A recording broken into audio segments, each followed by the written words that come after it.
This is Yarl Kubrin, High at 9 News, Monday morning here, middle of Not October. not not but not first, but second generation cultivator, and also the founder of, Special Yeah, Teams yeah, Consulting. Is that is that is second that you? generation Is that you? cultivator doing my Alright, thing. yeah, you Cannabis, real estate, good and cannabis real estate here in NorCal. And let's get right into this because this one was pretty good.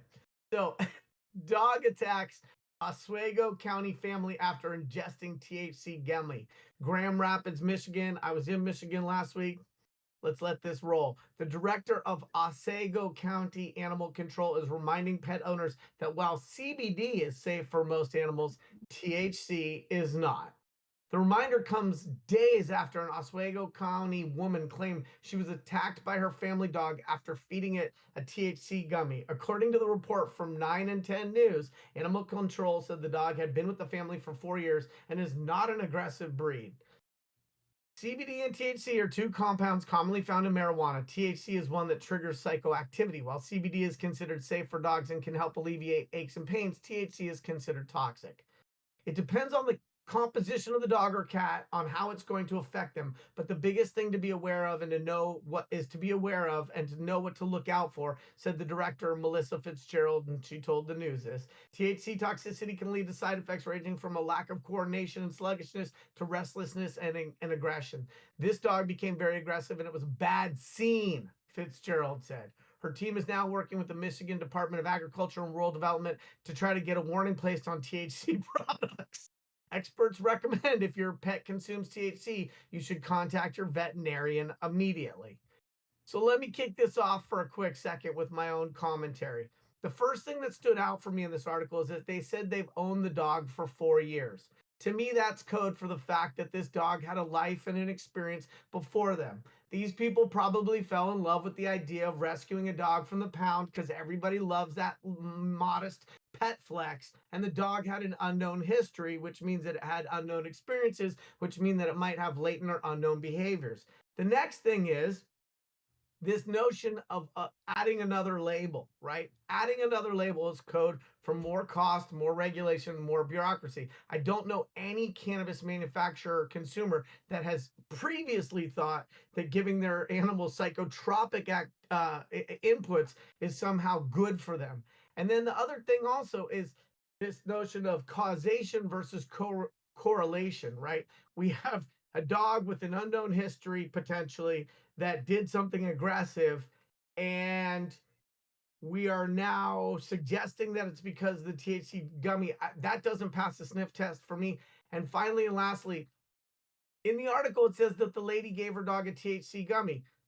What the fuck are you thinking, you nincompoop? Who feeds their dog THC gummies? Like, go give it a rawhide chew like the rest of us dog owners, and then rub its belly. So that concerns me on a lot of different levels.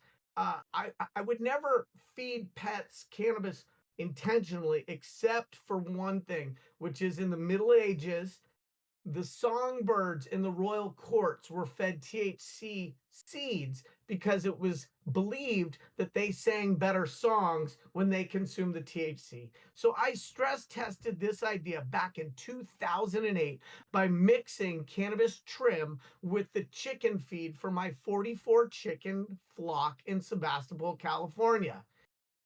About 3 hours later, I got a call from my wife, and she said, "What did you do to the chickens?" And I played dumb on the phone and said, "What, dear?" And she said, "I don't know, but these chickens are acting really, really strange." And I stress tested the idea, and apparently, cannabis isn't good for chickens. It didn't make them chirp any better, and most of them suffered for at least a day with cotton beak.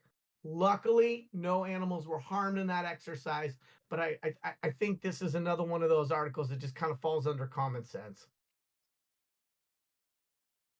Couldn't agree with you more, y'all. There's way too many question marks surrounding like where did they get the weed from? Who told them to give THC to the dog? Like where did the dog come from before then? Was the dog and I hate seeing this coded language. And hopefully I can get a cosign from you too, Gretchen, because you have two Mhm. rescue pit bulls as well. There's no such thing as a quote unquote aggressive breed. There's aggressive breeders, and you breed a dog to do one thing or the other. And guns don't kill people; people kill people. The right? most that Salem's ever Not gonna do is lick you to death. That's it. right?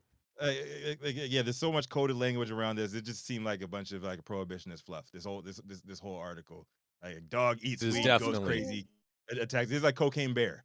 This is the weed version of cocaine Yeah. bear, right? Ultimately, this is a The whole thing was a straight up irresponsible. lie. The whole movie was a straight up lie. The cocaine that the bear consumed, it actually died within 20 minutes, and that was the end of the story.